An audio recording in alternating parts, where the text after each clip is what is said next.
Today, depression tops the global charts as the leading cause of disability worldwide. In the United States, the latest statistics reveal that lifetime diagnoses now affect over 18% of the adult population. Even so, understanding this clinical condition remains a far greater challenge than grasping traditional physical ailments, such as a cholesterol imbalance. Misunderstanding often arises because people mistake a temporary state of melancholy for the actual pathology. Feeling down is a natural part of the human experience. Going through a rough patch at work, dealing with a breakup, facing daily frustrations, or even enduring a gloomy day can impact anyone's mood. Sometimes low spirits appear without any obvious trigger, but they quickly fade as soon as the routine changes. When it comes to depressive disorder, the scenario is completely different.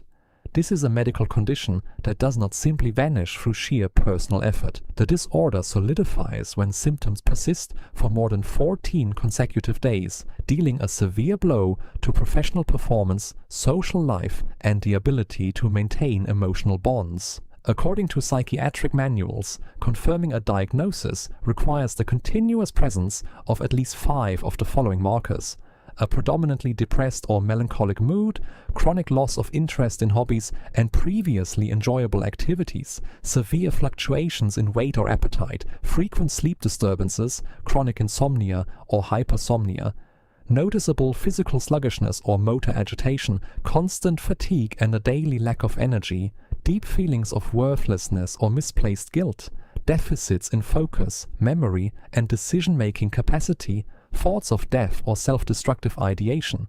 This condition goes far beyond behavior. There are physical imprints left on the nervous system. Advanced imaging technologies, such as MRI scans, prove anatomical shrinkage in crucial regions, like the hippocampus and the frontal areas of the brain. From a cellular and biochemical standpoint, specific phenomena take place. Faulty signaling or a scarcity of vital neurotransmitters, serotonin, dopamine, and norepinephrine, a disruption in circadian rhythm patterns, our biological clock, impaired deep sleep and REM phases, hormonal overload featuring cortisol spikes, and thyroid instability. Despite these discoveries, neuroscience is still searching for definitive answers regarding the exact causes. What we do know is that a complex link exists between genetic predisposition and environmental triggers, such as chronic stress. Because it is an invisible form of suffering, identifying who is vulnerable is a complex task. This silence is reflected in official data from the National Institute of Mental Health, which warns that an individual typically takes over a decade to seek medical support after the first signs appear. Fortunately, medicine offers highly established interventions. The combination of psychotherapeutic support and cutting-edge pharmaceuticals works effectively to rebalance brain chemistry. For highly resistant cases, time-tested interventions like electroconvulsive therapy, ECT, performed in a surgical setting, under anesthesia, and in a 100% controlled manner, save lives. In parallel, new frontiers such as transcranial magnetic stimulation, TMS, and rapid-acting ketamine-based treatments have become modern pillars of psychiatry. When you notice someone close to you fighting this battle, offer subtle support focused on practical solutions. Small actions, like mapping out local mental health professionals or organizing a list of questions for a medical appointment, make a massive difference for someone paralyzed by the illness. If you notice signs of guilt, remind them that depression is an organic pathology identical to diabetes or asthma. It does not indicate a flaw in character or emotional frailty.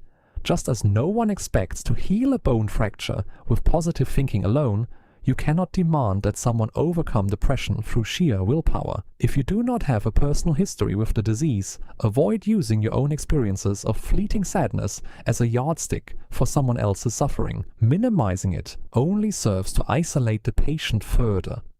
Breaking the taboo surrounding this topic saves lives. Research indicates that openly discussing suicide does not encourage the act.